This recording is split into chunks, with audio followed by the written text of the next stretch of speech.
Miss झाली ना आपल्या परिसरातील ताजी update?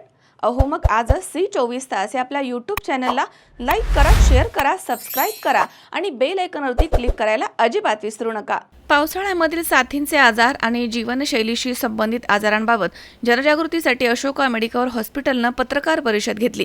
Doctor Rakesh Patil, doctor Sushil अंतुर्लीकर तसेच डॉक्टर परेश अलवानी, डॉक्टर राजश्री धोंगडे आणि डॉक्टर स्वप्नील काकड यांनी डेंग्यू, मलेरिया, श्वसनविकार, मधुमेह, उच्च रक्तदाब, दूषित अन्न पाण्यामुळे होणारे संसर्ग, प्रौढांचे लसीकरण, नियमित तपासणी, संतुलित आहार, व्यायाम आणि तज्ज्ञांचा सल्ला यांचं महत्त्व विशद केलं. सेंटर हेड अनुप त्रिपाठी यांनी उपचारांपेक्षा प्रतिबंधाला प्राधान्य देत वेळेवरती तपासणी, लसीकरण आणि निरोगी जीवनशैलीचा अवलंब करण्याचं आवाहन केलंय. सध्या पावसाळा सगळीकडे सुरू होतोय, पावसाचं प्रमाण वाढतंय आणि साथीचे आजार बळावत आहे. तर साथीच्या आजारांमध्ये सर्वात महत्त्वाचं म्हणजे बॅक्टेरिया आणि व्हायरलचे इन्फेक्शन, होणारा फ्लू, खोकला, न जाणारा ताप किंवा थंडी वाजून येण्यासारखे आजार. हे जे साथीचे आजार आहे हे पावसाळ्यामध्ये नक्कीच वाढत आहे.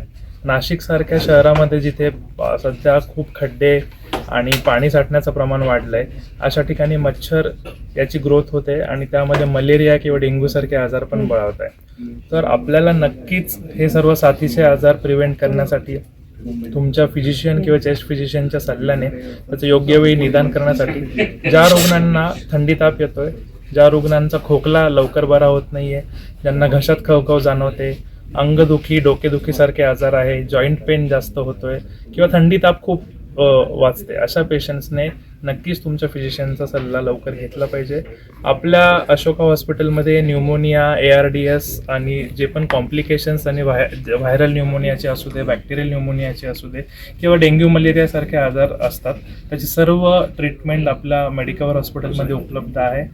ज्या रुग्णांना असे काही साथीचे आजार किंवा इतर काही आजाराची लक्षणं असतील त्यांनी नक्कीच आपल्या फिजिशियनच्या सल्ल्यासाठी अशोका हॉस्पिटलला भेट द्यावी. किरण आहेर, C24 तास, नाशिक.